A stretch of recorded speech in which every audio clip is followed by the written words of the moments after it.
So, how do we actually get Phenix and Coot? For Windows users, first we need to download Windows Subsystem for Linux, or essentially WSL. For Mac users, you can go ahead and download and install Phenix directly, so you can go and skip ahead to the next part of the video. For Windows users, let's go for WSL.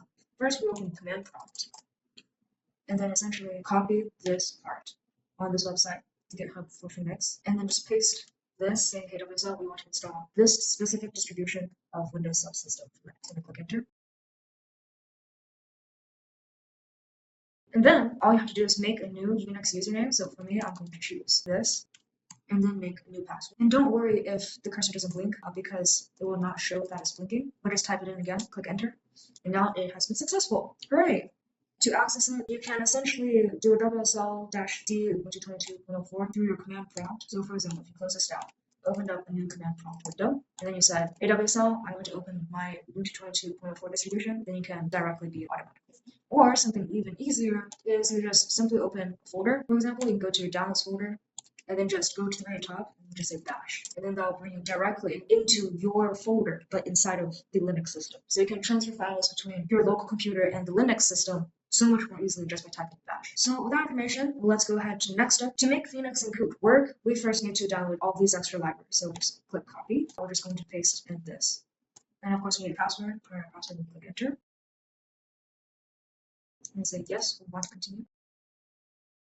Okay, so this downloading process is finished. Now we can go to next step, which is to download some additional libraries, specifically to make Coot work. So let's copy this, paste it in, and then click enter.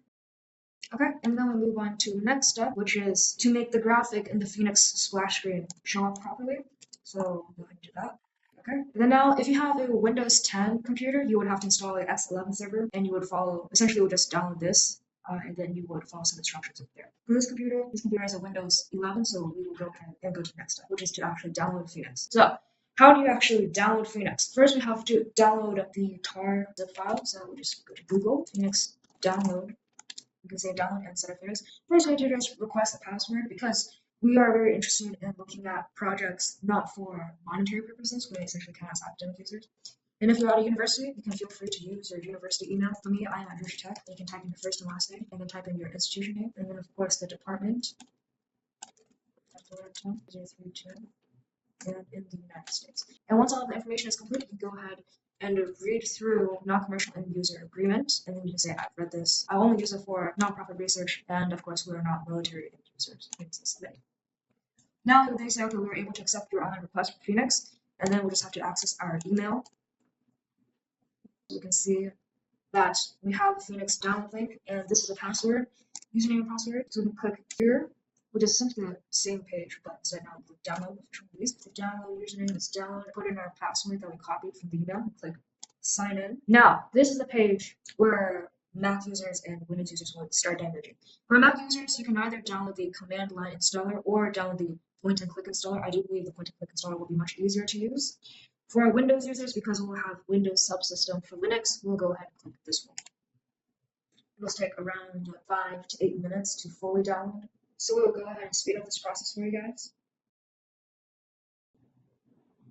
With our file downloaded, we're going to go ahead and copy it over into the root directory and then extract it. So let's just go to downloads and say bash. Now we are in our downloads folder. We're just going to say pwd to show the file path to the downloads folder. And then we're going to say cd to change the directory to the root directory.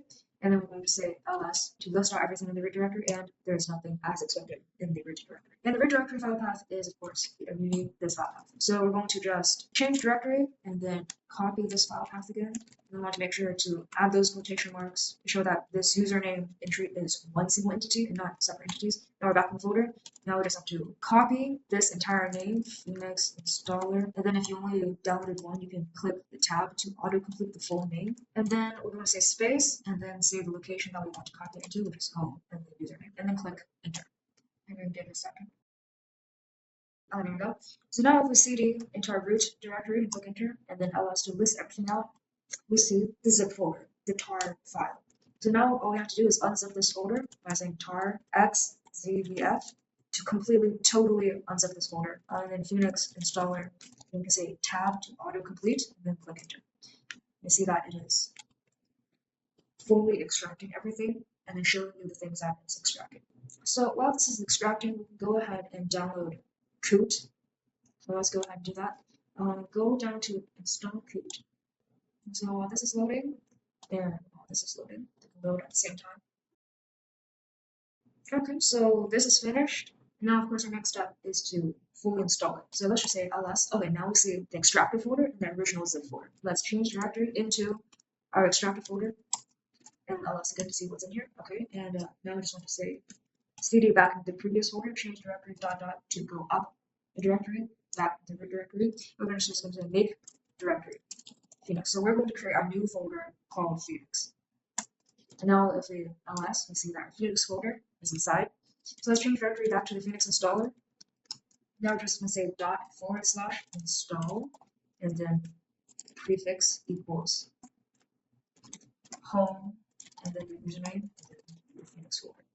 Now Phenix installation will begin. This will take around 5 or so minutes, so we can go ahead and speed this up for you. But the number of processors is 16 is the number of cores your computer has. The more cores generally, sometimes the more easier it is for a computer to deal with things.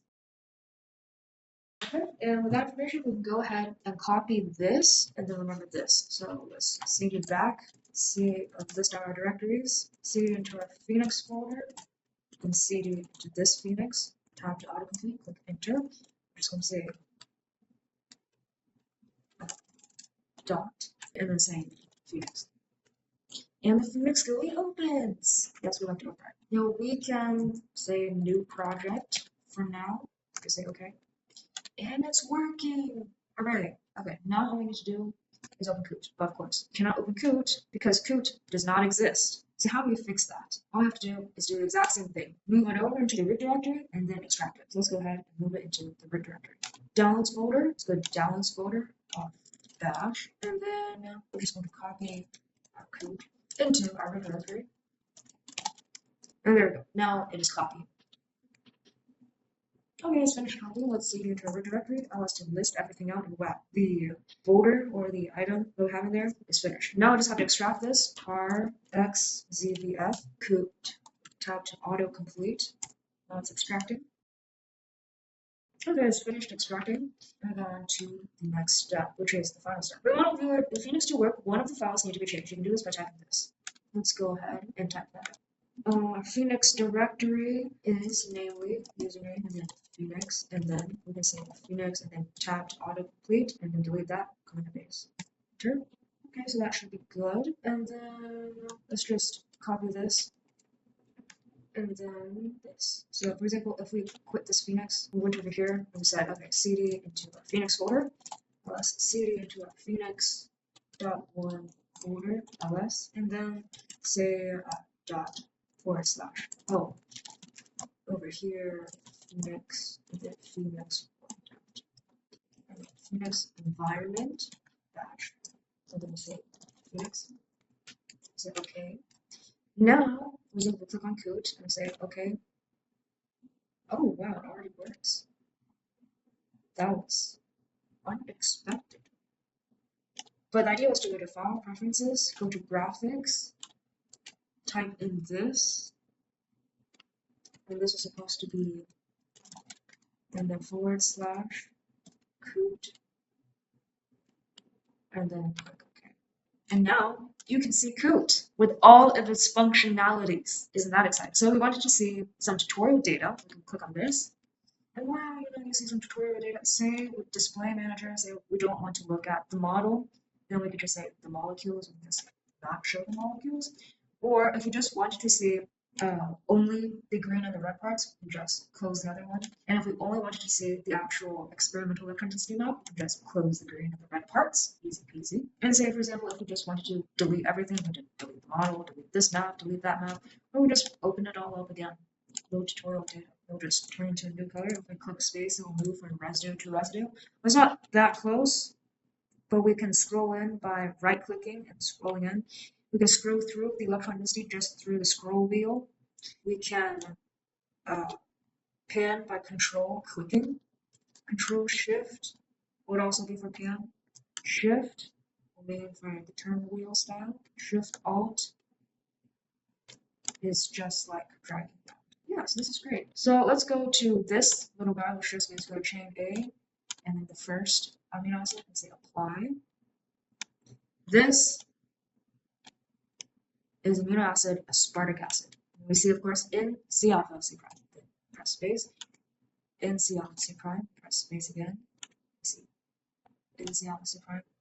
And it's centered on the C alpha of the amino acid we're looking at. This is amino acid number 3, which is serine. We can go to the next amino acid in C alpha C prime. And the next one. And the next one. And the next one. And the next one.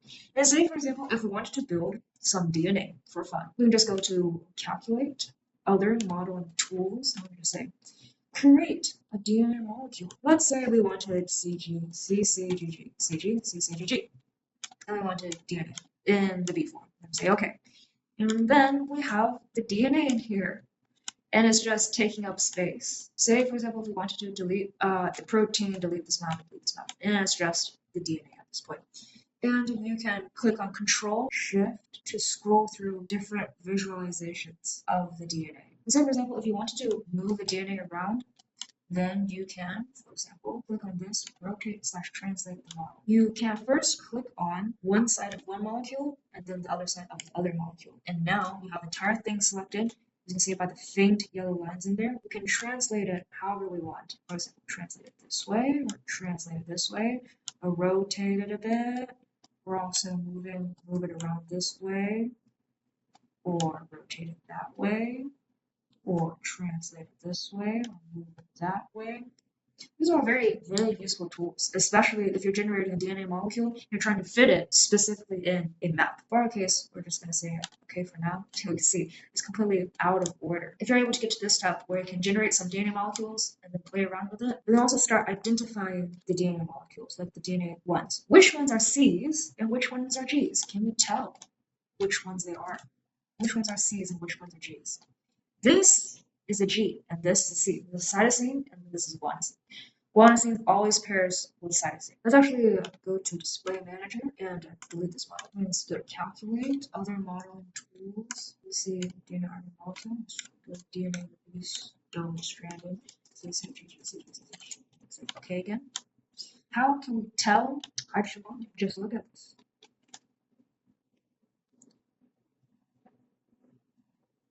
This oxygen and this nitrogen are having some interactions. These are having some interactions, and these are having some interactions.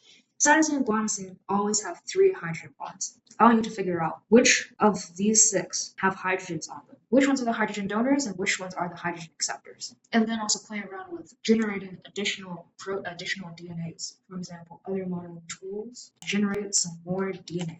Just like DNA and say A form, and then say CCGG, CCGG, CCGG, CCGG.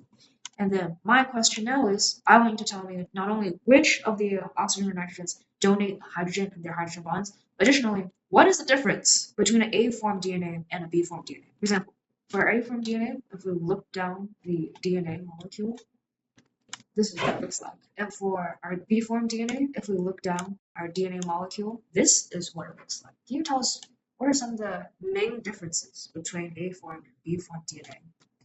What do you think? And also, Rosalind Franklin structure, was that an A form DNA or B form DNA? And why was it that? Congratulations for making this far. Congratulations for successfully downloading WSL, Phenix, and Coot, and are able to finally access some of the key things in Coot that are not available on the Windows version. We're going to have a blast in the next couple of sessions, and I'm excited to see how it goes. Good luck.